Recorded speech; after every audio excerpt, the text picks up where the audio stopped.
transforming musical linguistic objects.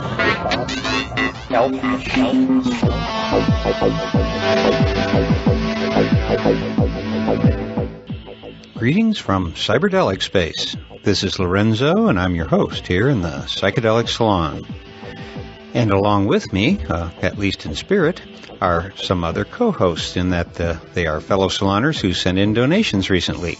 So let's all thank Damballa Wedo Productions. That's DAMBALLAH WEDDO. So I hope I pronounced that close to right. Stephen D., Howard U., Brown Rabbit Creations, and longtime saloner Mark C. for their generosity in these difficult days. And thanks to our donors, these podcasts will continue winging their way to you for a long time to come, because a lot of new archival recordings are coming my way every month now, and so I'm going to make it my mission to see that I get them all out eventually. So without any further ado, let's get back to the 1992 Terence McKenna workshop. Since we played the first two parts already, as you already know, while Terence titled this workshop Hermeticism and Alchemy, it has actually been an eclectic bag of interesting stories and information, I think. And he doesn't disappoint today, because we're about to hear another wide-ranging discussion that took its direction from the questions asked by the audience. And among other answers he gives in answers to the questions he's asked, one of them was, what holds our concept of a community together? And I'd never heard him ask that before, and his answer, of course, was typical Terence. He said, what holds us together is what holds all subcultures together, which is an experience. In this case, the experience of being loaded. And, you know, it's a very powerful and immediate kind of experience. And, yes, there are a few more skips or cutouts or whatever they're called in the recording. But, again, I don't think they will seriously slow you down. So let's travel back in time now to the year 1992, the depths of the Reagan-Bush debacle, and join the one and only Terence McKenna once again. Okay. Well, there seemed to be a lot of hands up when we left. Can anybody pick up the thread? Yeah. Yeah, I mean, I've heard you speak many times the self-transforming machine type and stuff. And what I recognize you very much insisted that the DMT realm is a very alien realm, very unlike something like Jung's archetypes, etc. But when I hear your descriptions of these entities, which I have not encountered, though I tried, I hear a fairly an image of an elemental spirit, which we would call in Western sort of folk mythology, in the sense that one, just because you use the word elf, though I know they don't really look like necessarily like classical elves, but the sense of a small entity doing a lot of work that is neither good nor bad, in the sense it's sort of mischievous, it's not demonic, but it's not, an angel. And the sort of sense of them being small and doing a lot of work comes to me very much as a sort of impression of an elemental. And one, if you could just respond to that, and also, to me, then I just think of your own particular racial heritage and the fact that the main elemental spirits that one thinks of are often these little Celtic little fairy dudes, and how you sort of, I'm sure you've thought of this to some degree, but how you sort of integrate these things. Well, some of you may know this book. It's a classic called The Fairy Faith in Celtic Countries by Evans Vance. And it was reprinted recently, and I wrote the introduction to it. It mentions in there, when Patrick arrived as a missionary in Ireland to convert the pagan Irish, the problem that he encountered was this belief in the land of fairies. And he, in order to convert the pagan Irish, he convinced them that these were souls of the dead in an intermediate zone that was neither heaven nor hell, which he called purgatory. Purgatory was invented to accommodate the folk beliefs of the pagan Irish. And when it was brought back to Rome, it seemed like such a good idea for converting all kinds of pagan peoples on the fringe of the expanding sphere of Christianity that it's been in place ever since. I've wondered, I think I even talked sometime this week to somebody about the way in which there's a kind of a racial or a genetic undertone about some of this stuff. I never really felt, I didn't know till I was 13 years old that I wasn't a white person, because I grew up in Colorado where everything was white bread culture, and my father may have had opinions about the IRA and all that, but we were never told, that we were Irish. And, some of you who have roots in this city know that as recently as 50 years ago, they used to have signs up along 8th Avenue that said, "No dogs or Irish allowed." So, I reconnected to that part of the heritage. The Irish are stereotypically known to be susceptible to intoxication, to be great word spinners, and to have this peculiar relationship to fairyland or something.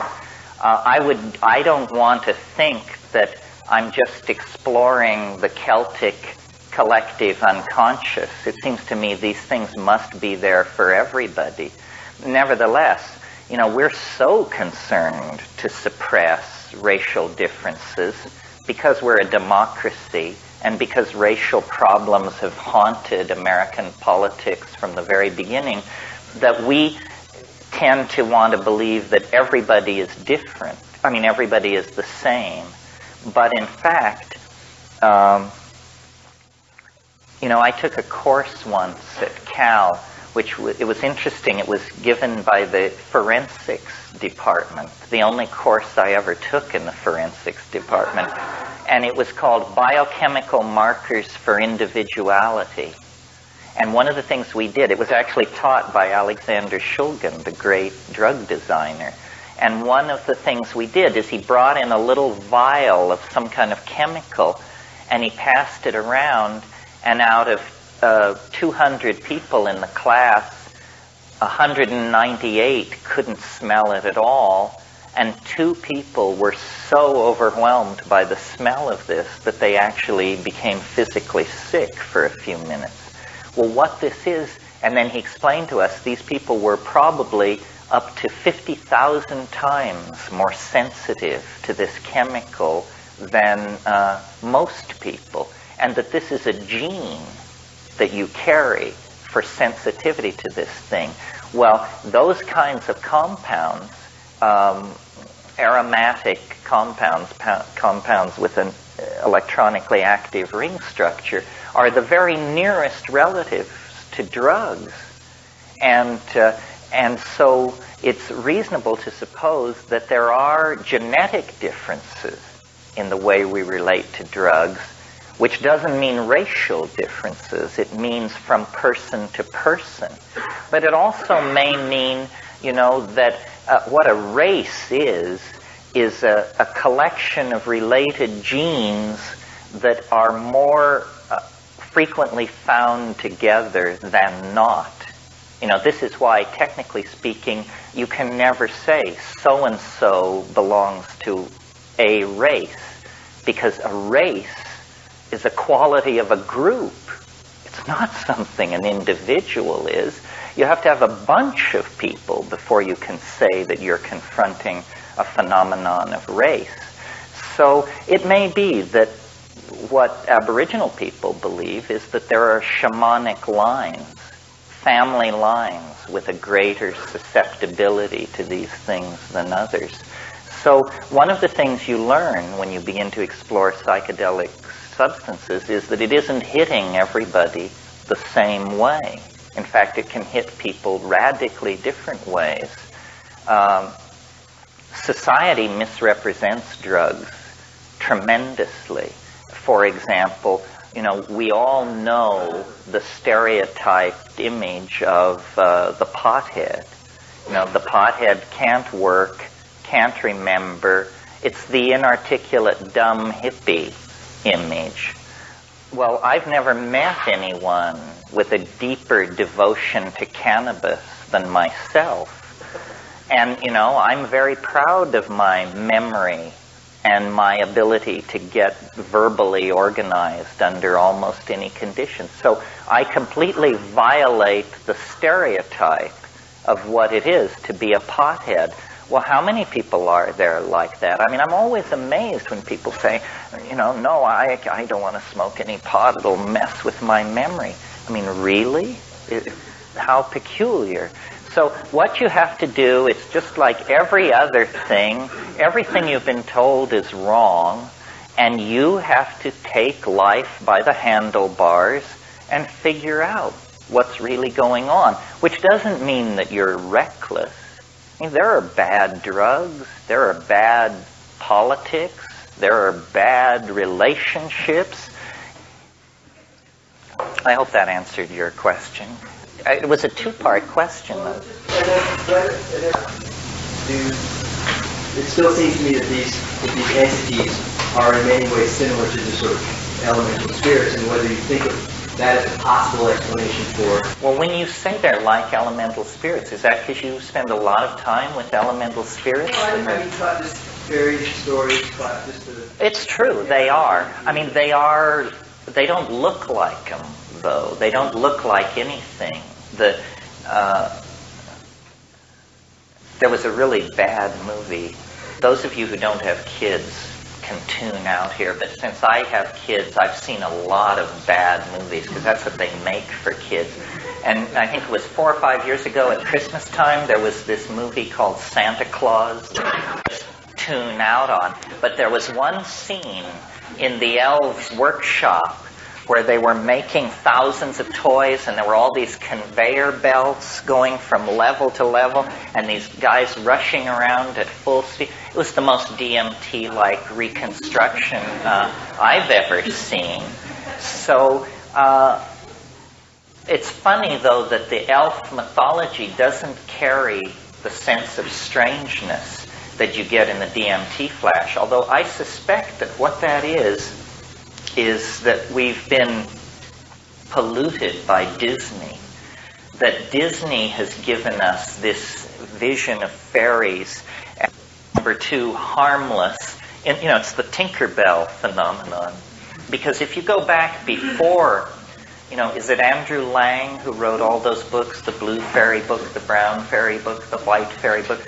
Those are weird, those stories. I mean, fairies are weird. They steal babies.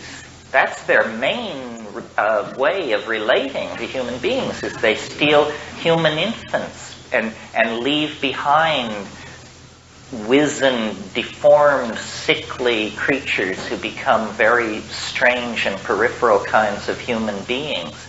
And fairies, if you get trapped in fairyland, the only way out is through, and they're language-oriented. They will never do you damage if you can convince them that you're a master of words. It's poetry that they like.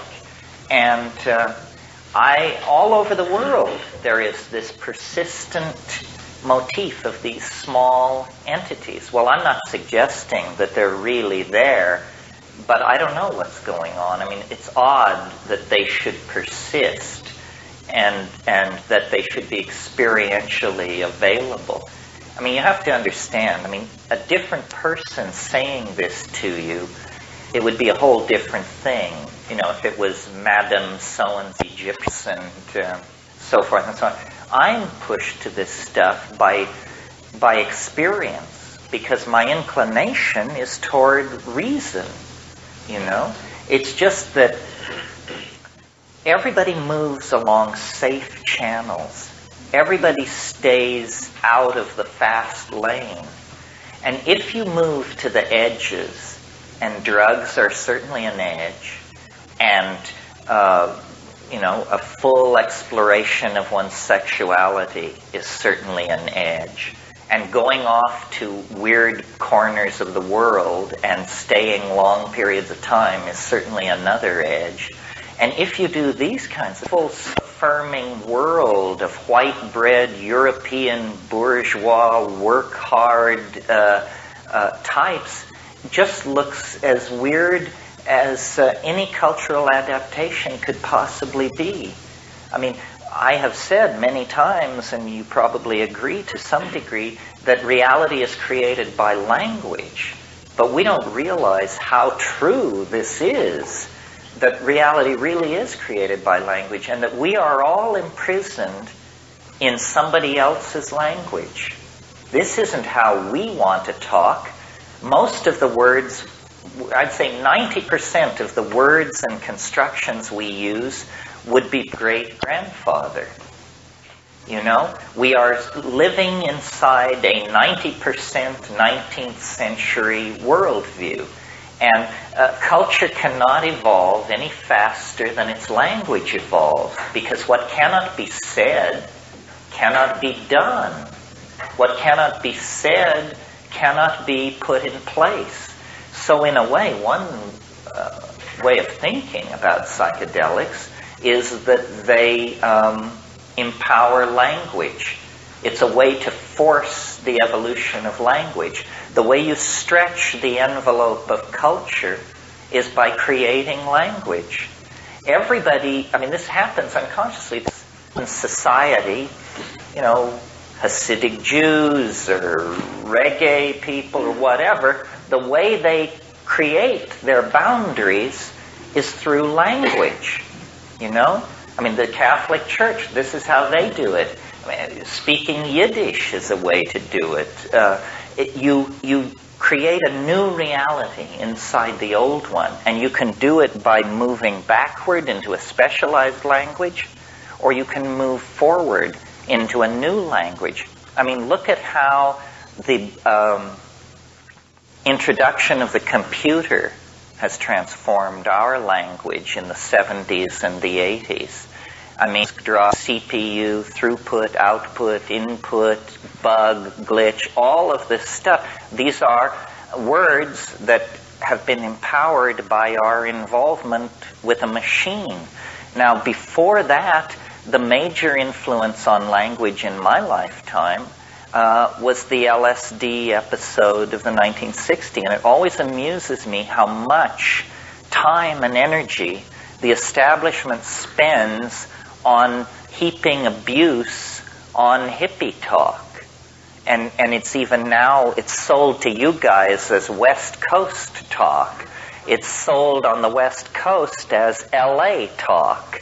It's sold where you are, you're close to it, but not of it. It's like they used to say of the Watergate scandal, linked but not tainted. And what LSD did, I can remember, if I can remember, words like, or a concept like ego trip. The first time I heard that, I didn't know what it meant. I didn't have the concept. Well, then once somebody explains to you the concept, then you've got it. Vibes. That notion introduced a whole bunch of people to the idea of emotions. You said, you walk into a room, it was a bad vibe, man. Means that there's no rational deconstruction of what was going on, but you could just tell it was not a place you wanted to be. So it began to empower new realities that were able to emerge. And it was very important, I think, to the establishment to suppress that, because new words are the beginnings of new realities. That, the gay thing is an interesting example of that. It goes from, what was it called in the 19th century? The love that dare not speak its name. Interesting. You see, it was there, but you dare not speak its name. Somehow to name it was to bring it too much into the forefront. And people who were gay, nobody could anybody. I mean, it was worse than being a communist. Now, it's empowered. And all the various racial groups who have had to come up through the American meat grinder have had to create vocabularies of community that they were proud of, you know, rather than accepting the vocabulary of the dominator culture. I mean, you know, a good example is the NAACP. You know, the words colored people is embedded there, and yet these were the sincerest and most radical people in that movement. At a certain point, they adopted the dominator designation for their subgroup and constantly oppressed minorities are trying to get the language right. And it's important for us to do this too. I mean, are we stoners? Are we heads? Are we shaman? What are we exactly? Well, pouring psychedelic substances into that mix then opens the doorway for the logos to define you. And building community is part of this. We are an interesting potential community because we tend, unfortunately, toward the lily white, but not concerned. I don't see any class dominating. There are probably people in this room who could buy and sell all the rest of us without going past their small change. There are also probably people who scraped and saved for this weekend and could ill afford it. We don't seem to be embedded in that class structure so much. Maybe we represent a level of education. Maybe we're some kind of generally definable group of people by level of education. But I don't see that either. What holds us together is what holds all subcultures together, which is an experience. In this case, not something else, but the experience of being loaded. And, you know, it's a very powerful and immediate kind of experience. And I'm sure some of us are more loaded than others. And in any subgroup, you'll get that kind of a spectrum. Yeah. Well, this is just, I don't want to harp on this, but with the DMT thing, what do you go to it now for? I mean, have you gotten familiar with the terrain, or is it every time as shocking as the first time? It's always pretty shocking. I've spent a lot of time on it. What happens for me is that these entities want me to do what they're doing. And what they're doing is using sound to make objects appear out of the air. They can sing objects into existence. And this, I think that they're language elves. They're not made of matter. Well, then what are they made of? It seems as though the place you go on DMT is made purely of language. It's as though there is a syntax, hard thing to picture, but they are more like, sometimes they're like sentences rather than organisms. The essence of their presentation is like that of a pun. And so what they want you to do is they want you to learn to make a better kind of language. They want you not more articulate, not more clearly defined, but they actually believe or suggest that there can be a dimensional breakthrough into a language that is seen with the eyes. I think that the breakthrough that we're waiting for is not going to come out of a political movement or a redistribution of wealth or anything which could be called political. It's going to come out of a shift in the body. And these things happen. I mean, it's very mysterious how it happens. Like, think about language, ordinary language. Here you have two people. One is mute, and the other has the ordinary powers of speech. They look exactly alike. You can't tell a mute person from anybody else. And fairly complex behavior. Language is a behavior of some sort. And it's very hard to imagine that it slowly insinuated itself into our being. It looks to me more like it was a kind of quantum leap of some sort, and probably appeared very suddenly. And there have been other, less dramatic, but more recent things like this going on. For example, you go to school and they teach you that in the 15th century, perspective was the thing for me to understand. I mean, perspective was discovered? How could it be discovered? I mean, you just walk, here it is, right? And say, no, before 1425, people didn't know that the part of the house farther from you was smaller than the part of the house. You can't understand. It doesn't make any kind of sense. Another example is St. Augustine, who was this great father of the church and who was, by the way, African. And he was known as the most brilliant theologian of his age.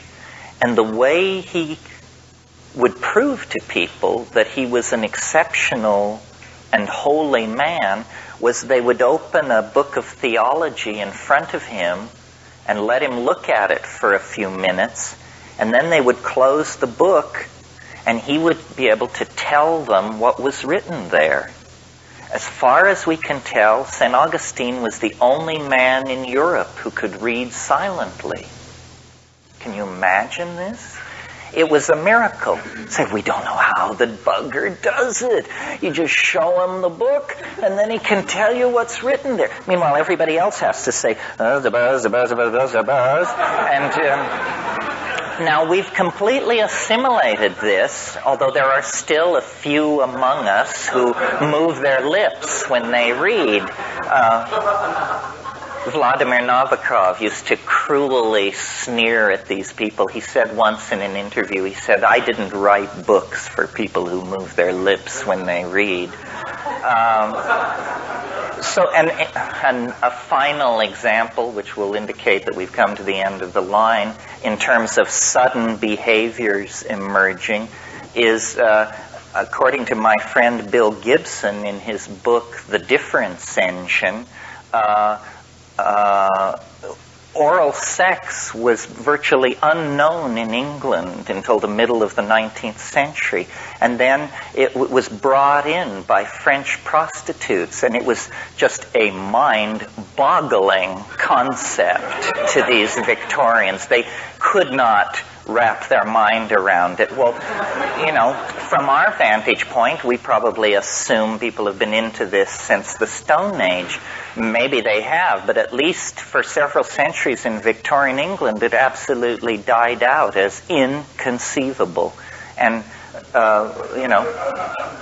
breakdancing is another one of these where a behavior suddenly emerges, completely coherent and formed, and then it recedes.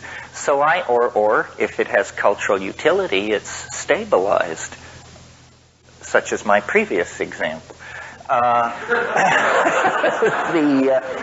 So what these tykes seem to be trying to say is there is a way for you to use your voice in order to activate a language which is not culturally taught. It isn't that you learn it from your parents, but that it's in the bone.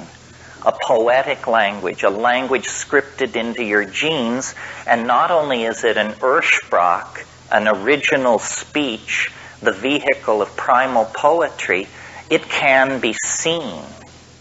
And, it's interesting how in our culture, when we talk about how somebody is really a gifted speaker, we always reach for visual metaphors. we say, I see what you mean, you know. And in Spanish, they say, if they're talking to you and they want to know if you've fallen, they say, is it clear? Claro? Claro, it means, is it clear? It's a visual metaphor. Say, she paints a picture. Or his words have great clarity. What this means is that unconsciously we trust the eyes and we don't trust the ears. And telepathy, which most people, I think of as being able to hear somebody else think, is not that at all. What telepathy is when you see what other people mean. Because when you see what somebody means, it's like standing in their shoes. Point of view. That's a very visual oriented. If you can understand somebody else's point of view, you are that person in that moment for that purpose. And I think that it's amazing that the world has evolved as far and as fast as it has, the human world, glued together by nothing more than small mouth noises. I mean, that's what we're talking here, small mouth noises. As monkeys, we're set up for this. I mean, you can talk longer than just about any other activity that you can do without becoming exhausted. I mean, I'm the living proof of it. A very small amount of energy is required to keep the old tongue and lips going with the air moving out. I mean, imagine if we had to communicate as deaf people do with sign language all the time. This is exhausting. I mean, nobody communicates like that for 4 or 5 hours at a stretch. And yet Castro can give a 4-hour speech at the drop of a hat. So we're set up for this. The problem is it requires a congruence of interior dictionaries. Because what happens is my words go across space as an acoustical signal. They enter your ear. You are very rapidly looking up each word as it comes in and comparing it to your definition. And as long as we don't look too closely at this, communication seems to be happening. The biggest showstopper there is in most situations is to say to somebody, now would you explain to me what I just said to you? Because then it turns out, you know, the definitions are wildly variant. I mean, it's not so wild if you're saying, you know, since you're up, would you get me a grant? Although even that's ambiguous. Maybe they say, why don't you just have one grant? You know? But if you get into deep stuff, if you're saying, you know, the ontological modalities of the post-Renaissance mind have issued into a situation of deconstructionist vitality such that all bets are off. Say, now would you explain to me what I just said? I can't even do it with myself. I mean, people say, would you repeat what you just said? No chance, you know.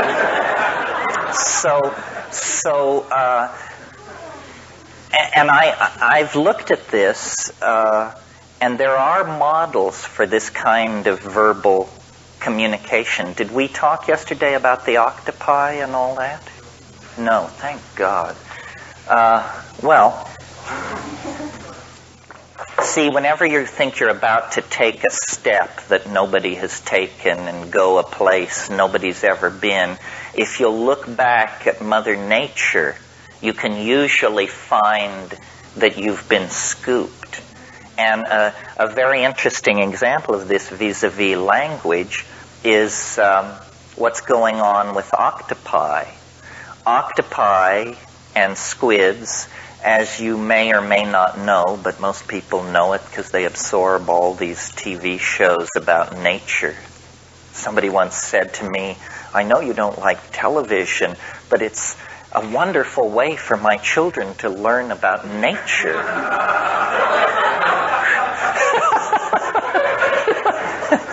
anyway, what we've all learned from watching these wonderful shows about nature is that octopi can change colors. And most people think it's because they're into camouflage. You know, you move on to green seaweed, you turn green, brown rocks, you turn brown. It isn't that at all. It's something much more profound. It's that all over the surface of octopi are these specialized cells called chromatophores, and they can change into many colors. And not only can the octopus change colors, but the ordinary rubbery, smooth surface of the octopus can be made like goosebumps, but more dramatically wrinkled, very suddenly. The other thing about an octopus is, because they're soft-bodied, when they're in water, which is their natural element, they are very, very adept at folding and unfolding various parts of their body. So they can reveal a part of their body and then fold in and then show another part, and they're like a silk scarf in water. Well, what's going on here is that octopi communicate with each other by the way they look. And at first, this doesn't seem so profound. It just seems interesting. But when you analyze what's happening, you realize that this is a profound evolution in the project of communication, because there is no culturally sanctioned dictionary among octopi. And really what is happening is the octopus wears its mind on its surface. They have a vast repertoire of dots, blushes, traveling patterns that move across their surface. And these behavioral displays indicate the internal state of the organism. It is literally, it wears its language on the surface of its skin. It is a syntactical creature. Its behavior is its syntax. And some of these the octopi as a whole, they're mollusks. They're not even vertebrates. I mean, these things split from the line of development that leads to us 700 million years ago. I mean, you want to talk about an alien form of life.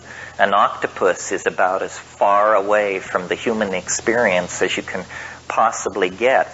They evolved in shallow coastal waters, but then, because so many things were evolving in those shallow waters, some of them evolved into the benthic depths. And in those depths, there is no light.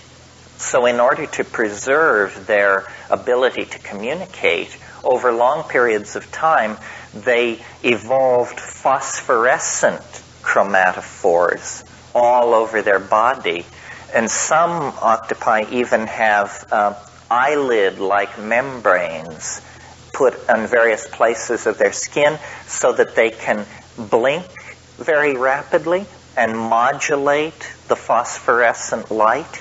So you can imagine, in the darkness of the benthic depths of the ocean, the communication between two octopi is just a dance of lights in utter darkness. I mean, these are its naked mind in the water. And when they are in communication like that, they are, for all practical purposes, one organism. This is why octopi excrete ink into the water. It's so that they can have a private moment. Essentially the octopus ink is the equivalent of correction fluid. You just have to erase. You say, I didn't mean that at all. And then, here's what I really meant. Well, this is why I'm interested in virtual reality. Because it seems to me what we're trying to do is some kind of striptease of the mind. We want to get the mind naked. Because if it can be made naked, then we will understand each other. We are clothed in flesh and then clothing, and then class difference, race difference, age difference, income difference. But if you could see the mind naked, the commonality of human beings would be reinforced, and the presence of ego among us would be diminished. Also, there's no ambiguity in visible language. It's interesting that in the book of Revelations, there is this talk about how there is this sword which comes out of the mouth. It's describing a word which can be seen. And the whole history of the evolution of the Western mind is, in a sense, the birth of the Logos. The Logos is making its way towards self-expression. And it's doing this by claiming dimension after dimension of manifestation. And I think that electronic media and electronic culture and drugs and the mixing of all our world cultures together, what this is empowering is a visible logos, a logos that is beheld and therefore lacks ambiguity. Yeah. I don't think we're just the mind, but wouldn't you also say that certainly you're a balanced soul? Well, mind and soul, in my estimation, probably not correctly, tend to migrate toward each other. You know, in the late medieval period, you get a lot of talk about, is the spirit the same thing as the soul, and are these things the same as the intellect? I mean, yes, we are soul, but I would say mind is the visible manifestation of soul. That would be a good Catholic definition, because you see that keeps soul out of animals. If you say mind is the visible manifestation of soul, then you have restricted the existence of soul to the human species. Well, that seems to come more Western scientific ideology. I think Sufi masters, Francois Khan, would say in cosmic language that the intuition is a higher form of intelligence than the mind. Well, the mind is not a form of intelligence. The mind is the theater in which intelligence is manifested. You don't want to confuse the garage with the car. I mean, there really is a balance of power where you give it heart and mind. It's never just the mind or never just the heart. You're using all the equipment, right? Well, maybe I sort of hear you associating mind to brain, because you're saying heart and mind. I mean, mind is heart. Everything goes on within the confines of mind. It's like the light that you switch on when you walk into a darkened room, and then everything else is the furniture within the room. Mind is simply the light which is shed over the landscape of appearances. You know, I mean, this is only my definition. I'm aware of the Neoplatonic emphasis on the mind. I think they called it the ens, and so forth and so on. But in modern psychological terms, the mind is just the theater of cognition in some way. Mind, consciousness. No, consciousness is something which happens in the mind. I mean, there is an unconscious mind as well. Mind is the inclusive category, I think. Yeah.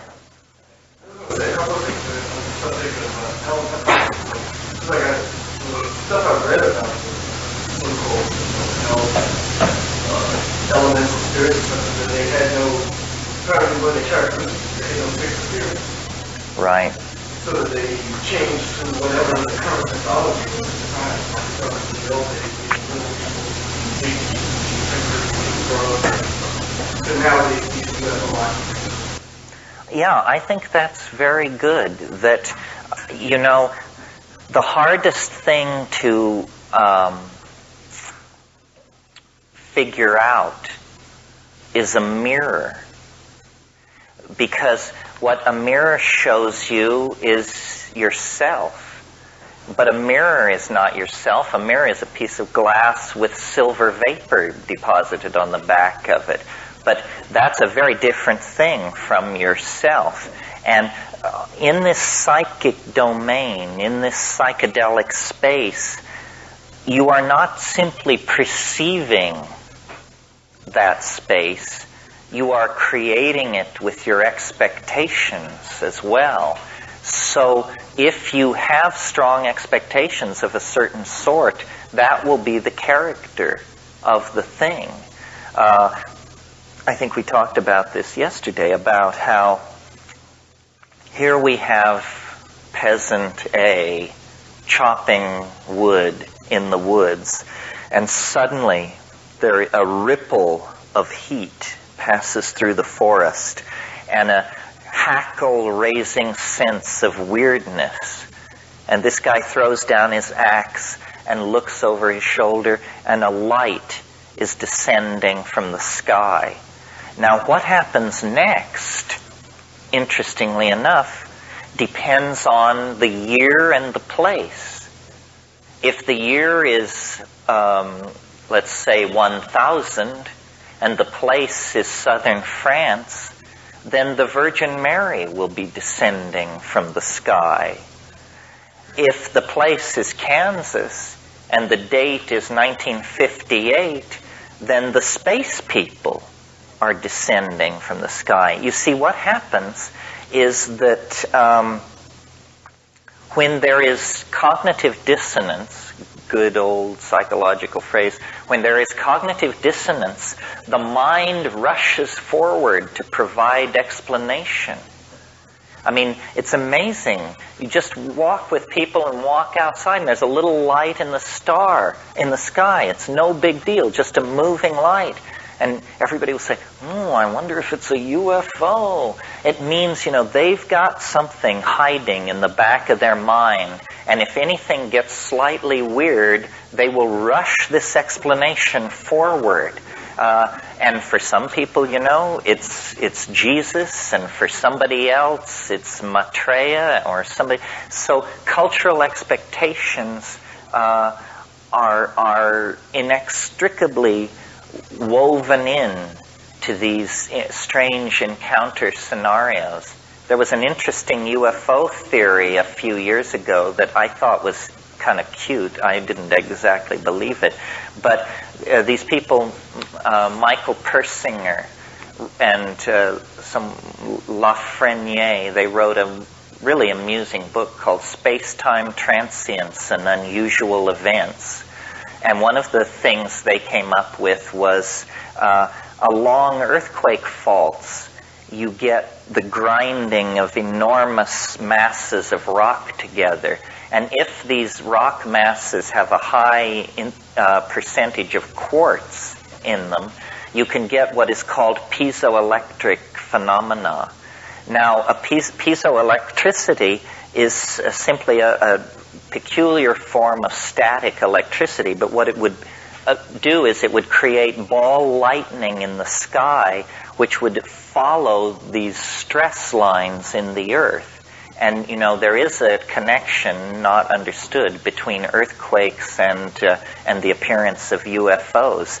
But one of the interesting things that Persinger discovered about piezoelectricity is that if you in the laboratory build piezoelectric generators that generate fields of enormous strength, then as a person is exposed to these things, they actually mess with your mind. They actually people become more and more confused and uneasy and ultimately panic-stricken in the presence of these piezoelectric fields. Well, once you pass the panic moment, then your mind is going to start telling you what's happening. It's going to say, you're having an encounter, something weird is going on, and then out of the unconscious comes the projection, the flying saucer, the Virgin Mary, the elf invasion, the manifestation of Maitreya, whatever it is. So it's that mind goes to meet the unknown, but not without a hell of a lot of baggage of its own, which it immediately tries to unpack and put into the drawers of the other as soon as it arrives. Yeah? I'm going to test your theory of memory right now. Oh, dear. The mind is not the intelligent and couldn't get to the next line. That's brilliant. Too fast and too brilliant for me, too. The mind is not intelligence. It's not the soul. It's sort of the theater in which all these other things take their place. Somebody behind. Yeah. Yes. One of the gods you mentioned that you've seen shaded in the Amazon shooting beams of red lights in magical battles. Could you describe a magical shamanic battle, how it would occur? And would that be a psychedelic battle where the energy currents shot back and forth? Well, all I have is the anecdote, which I'll tell you. When Kat and I were in the Amazon in '76 taking ayahuasca, we got in with this certain group of people in Peru that took it every week. And, you know, cultures have different ways of handling hassle. And in some cultures it's confrontational, in other cultures not. The way these Peruvian country folk operated was if somebody was screwing up, nobody would ever say so. They would just talk about these people behind their back until the morphogenetic field of gossip was so strong that you would basically awaken to the problem.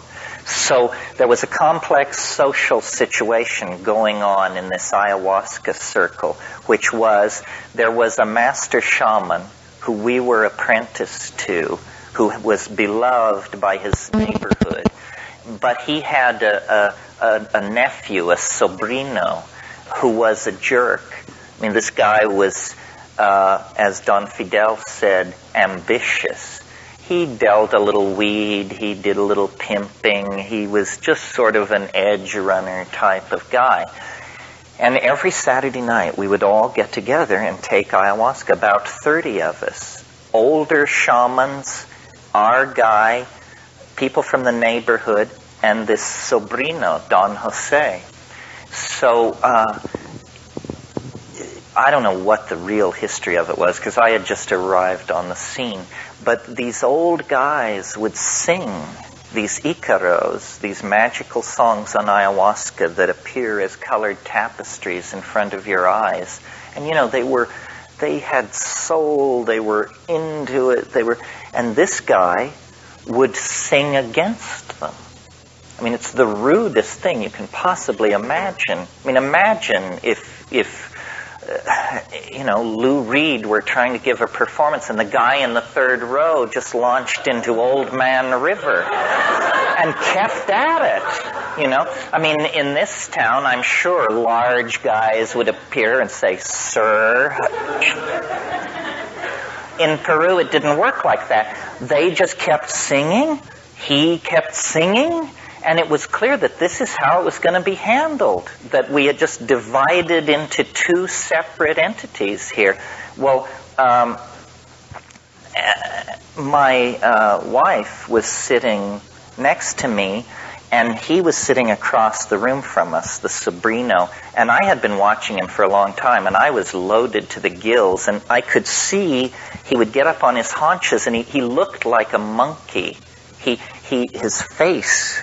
It was uncanny. I mean, he looked like a monkey, and he also looked kind of like a jackal, a dog with long teeth. Kept going through these changes, and Kat leaned over to me and said something like, "This guy is an asshole." And I just said, you know, let it slide. What do we know? Think of it as anthropology. But she wasn't having it.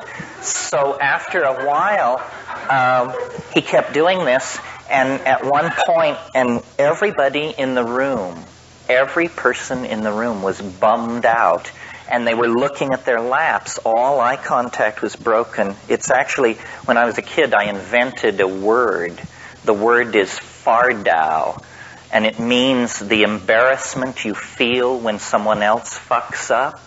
and you happen to just be there, but somehow the aura of it is so strong. So the entire room is just awash in Fardao, and the old guys are singing, and the guy is singing. So then at the end of a particularly intense clash of these two styles, my wife just looked across the room at this guy and put the whammy on him.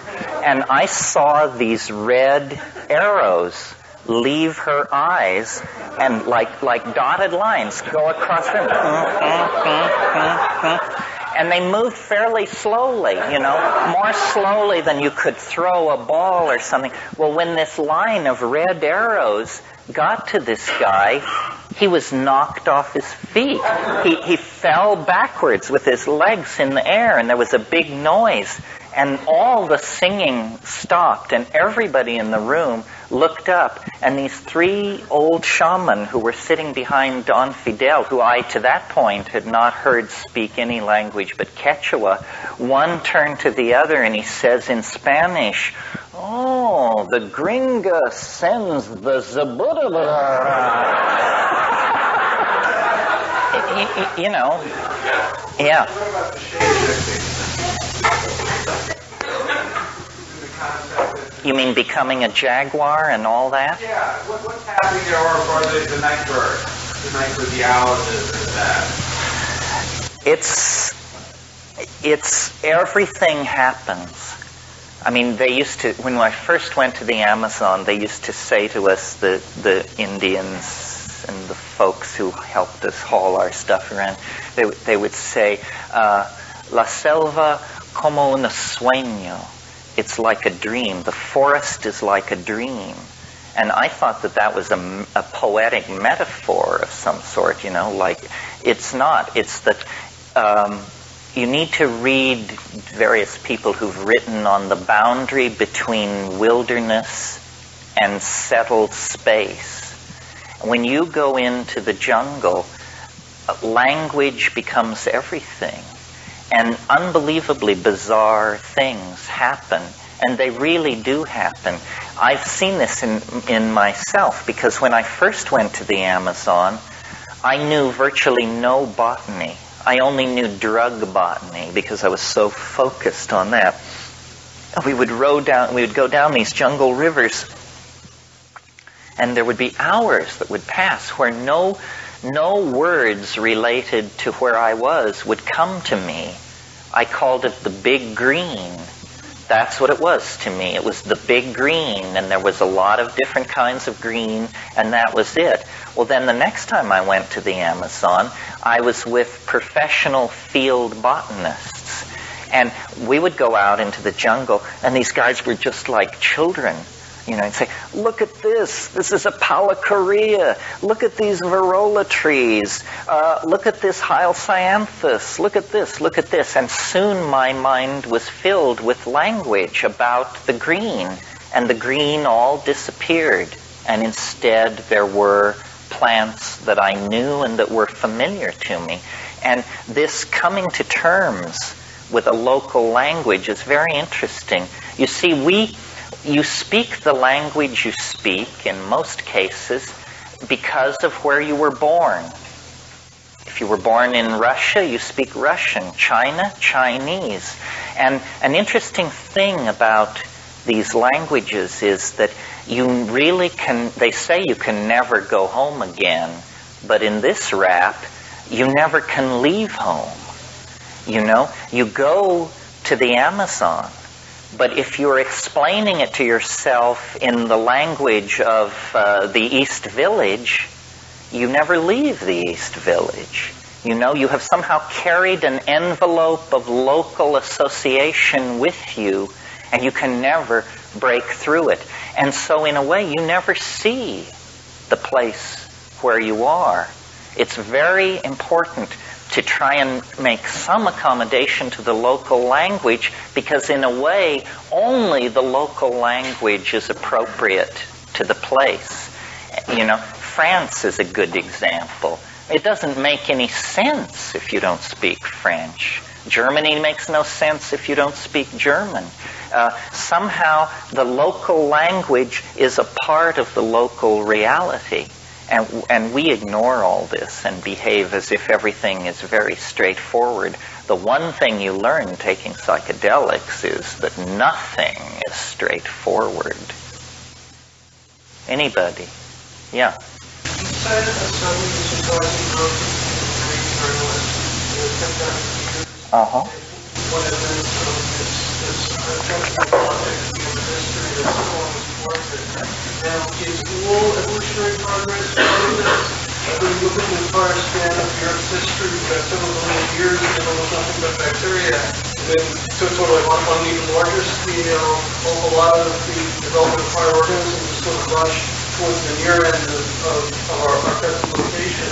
Is it all coming from this one object, or is history skimmed by different transcendental objects? Like the thing that gave us breakdancing, one object passed through its message to the world and was breakdancing, whereas another object passed by 2,000 years ago and that was Egyptian stylized representation or that kind of thing? No, I think there's one transcendental object that exerts attraction wherever it can. You see, what evolution seeks to do is to stop itself. Every organism wants to evolve into what's called a climaxed ecosystem. That's where everybody has their chair and nobody moves. So there are no empty chairs. You see, everyone has a place to sit, but there are no empty chairs. Where you get evolution is where you have a room half full of empty chairs. Then you have the choice of where to sit. Most animal species and plant species are not evolving, or are evolving very slowly, because evolution tends to dead end itself. I mean, take cockroaches, for example. Cockroaches achieved their present evolutionary status 200 million years ago. They haven't changed an iota. We can dig up fossils from the Pennsylvania coal beds that have cockroaches no different, except slightly larger, than the ones running around in your apartment. So this has been clearly a very successful strategy for cockroaches if the only thing that matters is, the propagation of more cockroaches. Nevertheless, their cultural accomplishments have been dismal. So, until recently, yes. I had a friend once who seriously claimed that 60% of the structural integrity of New York City was contributed by cockroaches between the walls, and that if all the cockroaches were to ever march out, the whole thing would just fall down. You see, it's thought by the straightest people in the biz that before human beings, the major force creating evolutionary opportunity were rivers. And this happens because the course of rivers will vary over time, and that means that rivers expose and inundate a lot of land. So along rivers, you find what is called, I can't remember what it's called. I'll name it. It's called unclaimed territory, sandbars, and large areas where nothing grows. Well, into those kinds of areas, what are called volunteer species or invader species can make their way. And these invader species evolve very rapidly. For instance, in a climax tropical rainforest, what you find are enormous trees and vines, and then the epiphytes and stuff that grow on them. But these trees may flower once every 20 years or so. And when they do flower, they often produce a very limited amount of fruit. What you find along rivers and places like that are what we call weeds. And what a weed is is a plant that is, number one, annual. It dies every year. And weeds produce enormous amounts of seeds. A weed strategy is a strategy for the rapid invasion and claiming of empty land. And before human beings, rivers were the major creators of empty land. Carl Sauer, who was a biologist and a geographer, he said, man found the earth a climaxed rainforest, and we will leave it a weedy lot. What that means is we create so much waste land that these annual heavy seeding rapacious plants are replacing the products of climaxed evolution, which are enormous trees and vines and that sort of thing. Anybody else? This is your last crack. I wanted to bring up Jacques Vallée and the War on a Learning Schedule. One of his ideas. The UFO thing. Which book does he talk Well, I don't know which particular book. It might be a Dimension Voice. Oh, Voyage to Magonia is a good one. Is it the new one? I haven't read the new one. I think Jacques Vallée, I have a lot of respect for most of his work. I thought that book, The Messengers of Deception, was so off the track that I actually went to a book signing of his and leafleted the crowd with an attack on it. Shows you what a nut I am. For those of you who don't know, Jacques Vallée had a very interesting approach to understanding flying saucers, and I still think this is the best method. His argument went something like this. He said, it's not productive to ask where the flying saucers come from or what they want. He said the way to understand flying saucers is to analyze their effect. If you can analyze their effect, that's what they're doing. That's what they want to achieve. So what are flying saucers doing? Well, they do talk shows, but what is the effect of them doing all these talk shows? What they are doing is they are causing vast numbers of people to doubt science. If you analyze what the effect since 1948 of the flying saucers is they have caused millions of ordinary people to think scientists don't know what they're talking about.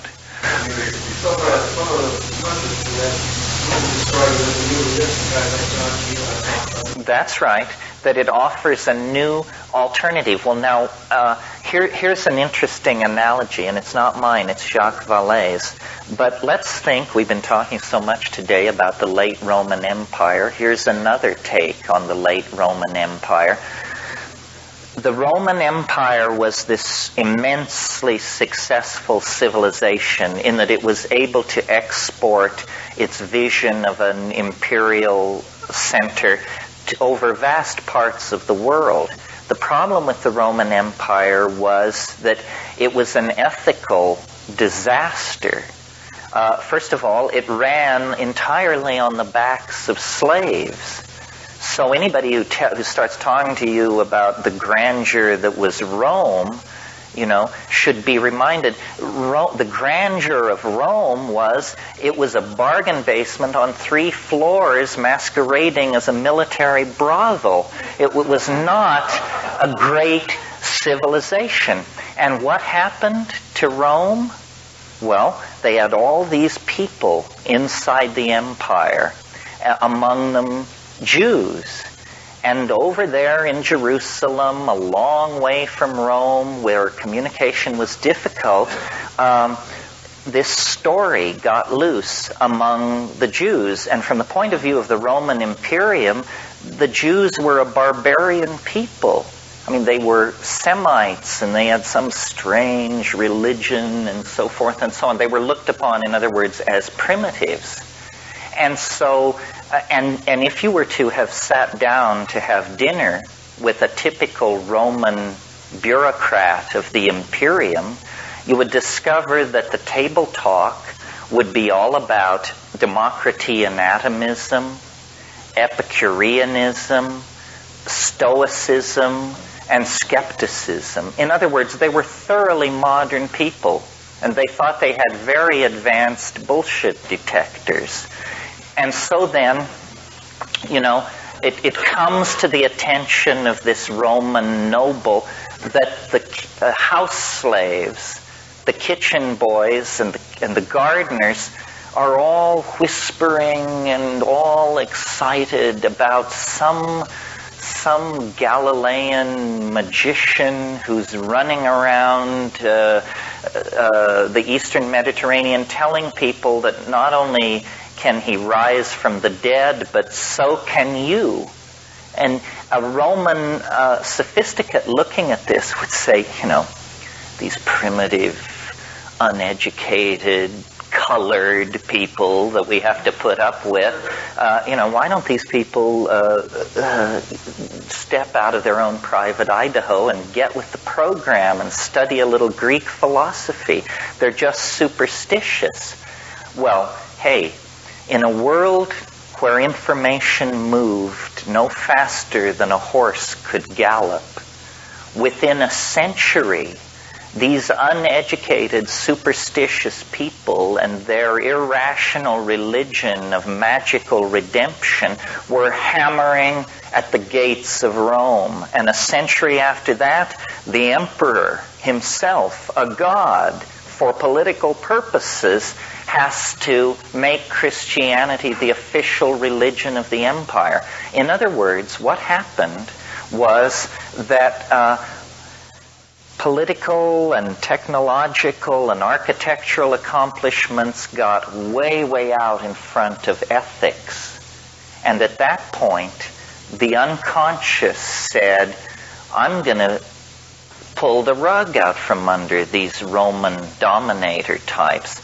I'm going to unleash a religious system in their very midst that will be an informational virus that they'll be dead before they ever know what hit them.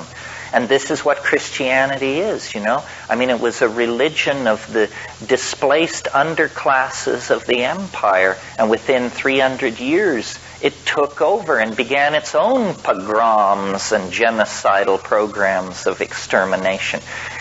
The flying saucer is a similar thing. We have achieved great things in technology and in social organization and in scientific research, but like the late Roman Empire, ethics and morality have lagged far behind. And so now, the same unconscious that sent us the mystery of the virgin birth and the resurrection, which completely confounded Roman rationalism. What were they to make of that? A virgin birth and a resurrection from the dead. They send us the flying saucers. And the flying saucers are destroying the faith in the scientific control systems and managerial theories at the very center of our civilization, just as surely as the Roman Imperium was broken by this superstitious religion. So what it is that there is a force in this world, call it the unconscious, call it the cosmic giggle, call it whatever you want. But when a society gets all twisted and out of balance, it can pull it down in a hurry. And I think the psychedelic thing in the 60s was viewed this way. It's that the dominator society is incredibly fragile. That's why whenever you see somebody who has to pile up guns and guns and guns, it means that they're not terribly confident of their ability to keep control of the scene. And we have so many kinds of guns pointed at us: propaganda, social engineering, manipulation of the media. They do it all to us, and they still can barely keep ahead of it. They hate the spread of unreason. They hate psychedelic drugs. Hell, they don't even like people to work up a sweat on the dance floor. Anything which bespeaks anything other than ladylike and gentlemanlike, parlor-oriented, English upper-class behavior completely drives them into a swivet. And yet, they launch horror upon the world that makes anything the Roman Imperium undertook look like child's play. I mean, this stunt they pulled with Iraq, where they could kill, who knows, 100,000, 200,000. They don't even count the dead when they get pissed off. So that's why I think this archaic revival is in full throttle right now. I think the dominator model is doomed.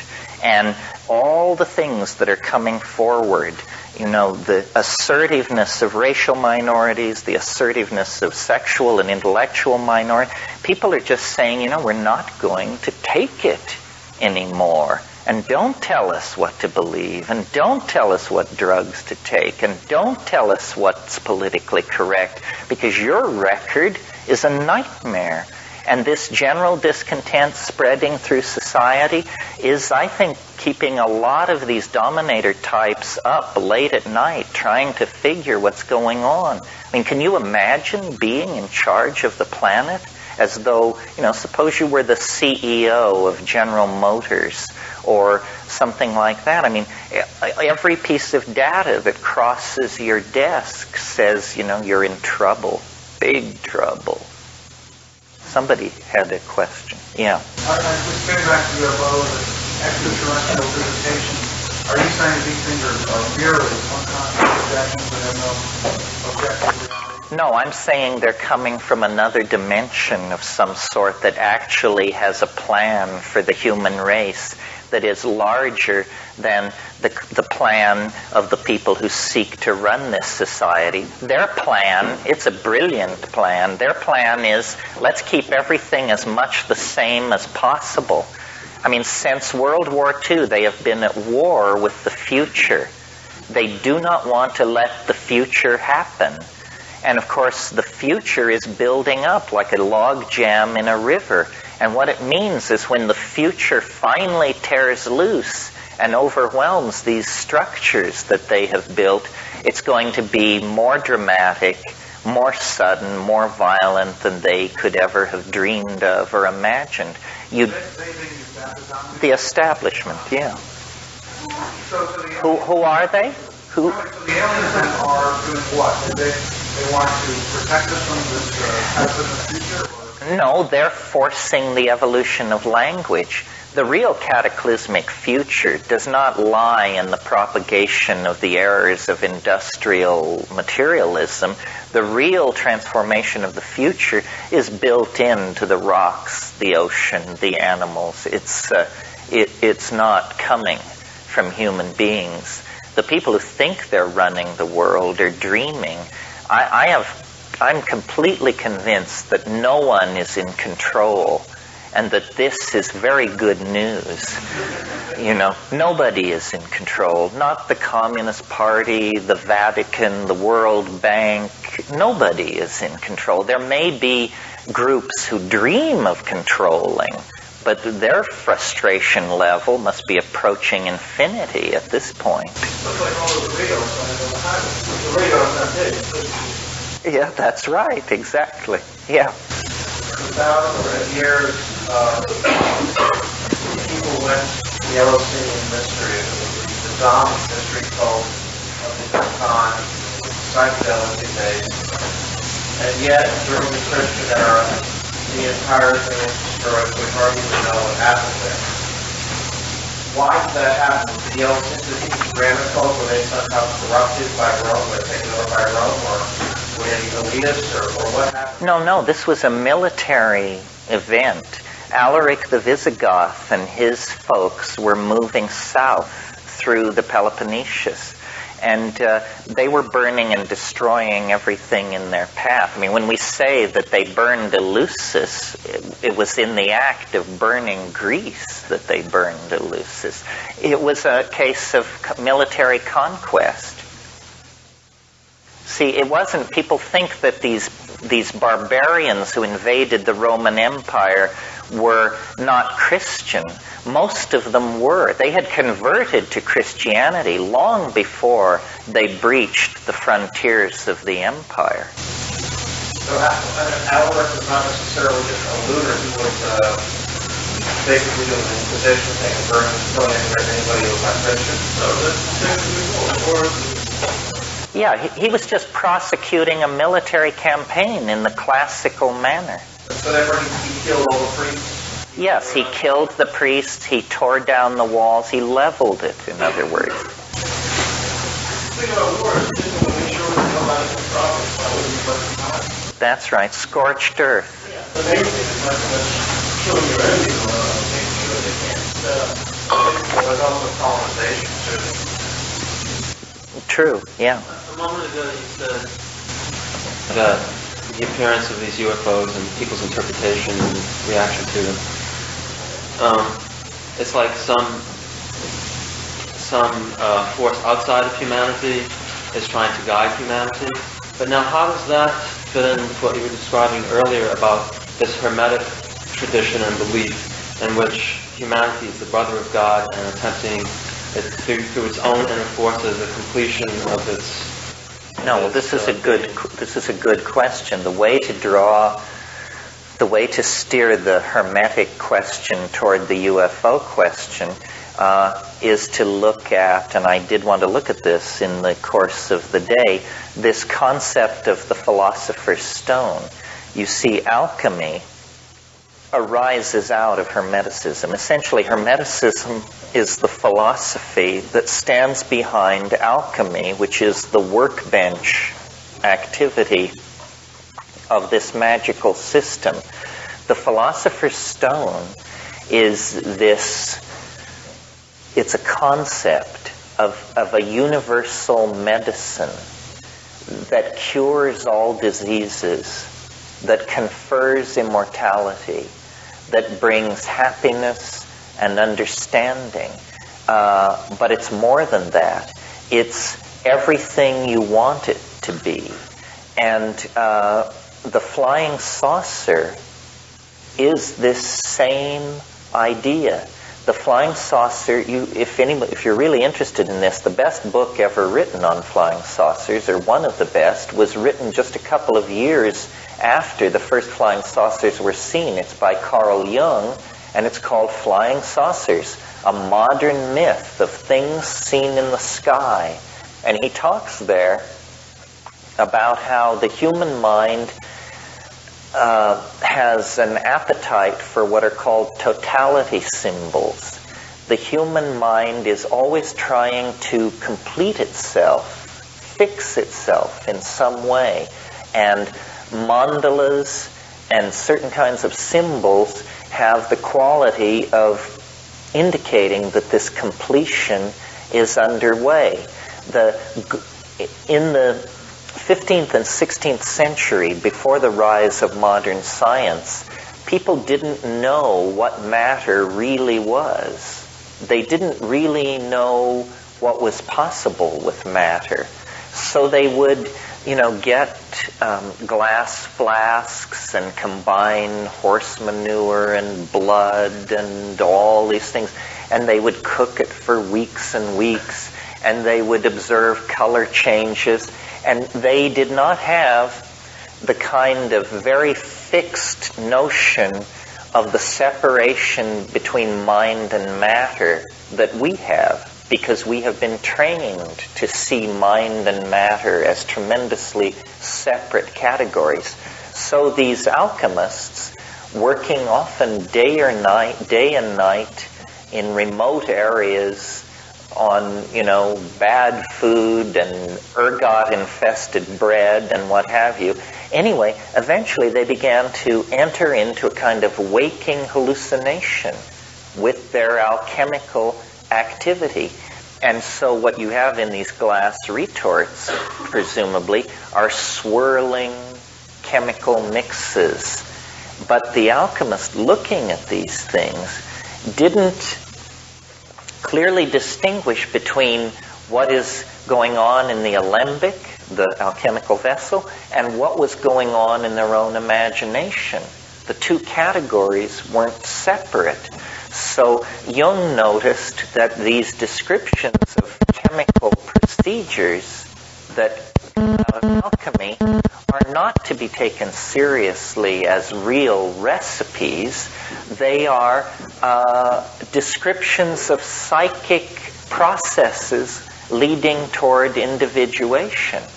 Well, in a sense, the flying saucer is nothing more than a modern rebirth of the Philosopher's Stone. I mean, the flying saucer is the universal panacea at the end of time. It's the thing which cannot exist, but which does exist, and which, if we could obtain it, everything would be different. You see, we've swapped out elementals for aliens, and we've swapped out the Philosopher's Stone for the flying saucer. Nevertheless, if we were to attain the flying saucer, it would be the equivalent of these 16th century people obtaining the Philosopher's Stone. We are so bound into the concept of the fixity of matter and its separateness from us as a mental category that we really rarely exercise our imagination in the way that that these early people did. For us, everything stands still. I mean, it's a mental exercise you should do for yourself sometime, is imagine that you had a material that could do anything. This is what the Philosopher's Stone is. It's a material object, and it can do anything. Well, what do I mean by anything? Well, if you needed to go somewhere, you could take this material and stretch it out and then sit on it and it would fly. If you were hungry, you could eat it. If you needed to take a shower, you could stretch it a certain way and hold it above your head and water would pour out of it. If you needed a piece of information, you could just address it and ask, like a visual telephone. See, we have created the Philosopher's Stone in the diffuse form of technology. We can do everything I just described: fly, talk to people at great distances, eat synthetic food, and so on. But we have solved each problem separately. Now, in a way, the computer is an interesting leap toward the Philosopher's Stone, because if you analyze what a computer is it's a machine which can do anything. You have to tell it what you want it to be. If you want it to balance your checking account, it can do that. If you want it to predict the weather, it can do that. If you want to play a game with it, it can do that. It's mind-boggling to realize that anything you can conceive of, the computer can simulate. The computer is the first in a long line, extending into the future from this point in time, of omnipurpose machines. We're going to move into a world where you don't have a telephone to call your friend, a fork to spear your meat, and a comb to tease your locks. You have one thing, and this one thing does whatever you need to have done. Technology is beginning to compress, and it will, of course, be a kind of computer, but it will be voice programmable to do anything. Well, this is a very hermetic ideal, and we are migrating toward this kind of a fusion of possibilities. This is the secret of how to dematerialize culture. Make machines which can do more than one thing. Make machines which can do thousands of things, but always return to being a little ball or a little box or something. You're listening to the Psychedelic Salon, where people are changing their lives one thought at a time. Okay, I'll bet that when Terence was just now comparing a computer to the Philosopher's Stone, that you thought of the iPhone too. I guess that once you can take a shower under it and then fly it somewhere, and after that eat a bit of it, that then Steve Jobs and those great Apple wizards will have accomplished what alchemists have been attempting throughout history. Of course, my guess is that if those ancient alchemists arrived on the scene today and saw the current version of the iPhone, they'd probably think it was better than any stone they'd been thinking of. I don't know why I'm even talking about an iPhone. I don't even have a cell phone, let alone an iPhone. But seems like all my coolest friends seem to have one, so I'm sure the alchemists would like it too. Also, I was interested in hearing Terence talk about how the establishment did its best to squash out any new words that the hippies came up with, and they did that as a way to keep their culture from evolving. And that reminded me of a conversation I had about 5 years ago when I was just about ready to launch this podcast. I was talking with a gay friend of mine, and I mentioned that I was thinking of maybe avoiding the word psychedelic and call it the entheogen lounge or something like that, because the word psychedelic was so loaded with negative connotations by the mainstream. And his reply was that whatever word I decided to use would also be taken away from me unless we claim that for ourselves. And his example was the way the gay community took the word queer back and then used it with pride. And so I stuck with psychedelic, and now that it is once again regaining respectability, I'm very thankful for that advice. Just now hearing what Terence had to say about it makes me understand what really good advice that truly was. Okay, now I've got to ask, what did you think about Terence's very detailed description of a machine elf being more like a sentence or a pun than something material? Now, if you can make any sense at all out of that, I'd sure like to hear about it. I've been over his machine elf rap quite a few times just before going into DMT space, and my experiences, even if I could describe them, were nothing like what Terence talks about. And by the way, and I think I mentioned this before, I actually did have one experience where I encountered real knobby-nosed, bumpy-headed little Disney-like elves. They were 4 of the little buggers, and we actually conversed for a while and had a laugh. But that's another story for another day. My only point being that we may not want to take Terence's descriptions too literally, or you may wind up kind of disappointed with an experience that otherwise you would have thought was awesome. Now, rather than chatter on here anymore, I'm going to get back to reviewing the last hour of this workshop and try to get it online for you in the next couple of days. It looks like there's about an hour left that we haven't heard yet, and that'll give me a little chance at the end to pass along some of my observations about the Psychedelic Science Conference that was held a week or so ago. But for now, I'll just close today's podcast by once again reminding you that this and most of the podcasts from the Psychedelic Salon are freely available for you to use in your own audio projects under the Creative Commons Attribution Non-Commercial Share-alike 3.0 license. And if you have any questions about that, just click the Creative Commons link at the bottom of the Psychedelic Salon webpage, which you can find at psychedelicsalon.org. And if you're interested in the philosophy behind the salon, you can hear all about it in my novel, The Genesis Generation, which is available as an audiobook that you can download at genesisgeneration.us. And for now, this is Lorenzo signing off from Cyberdelic Space. Be well, my friends.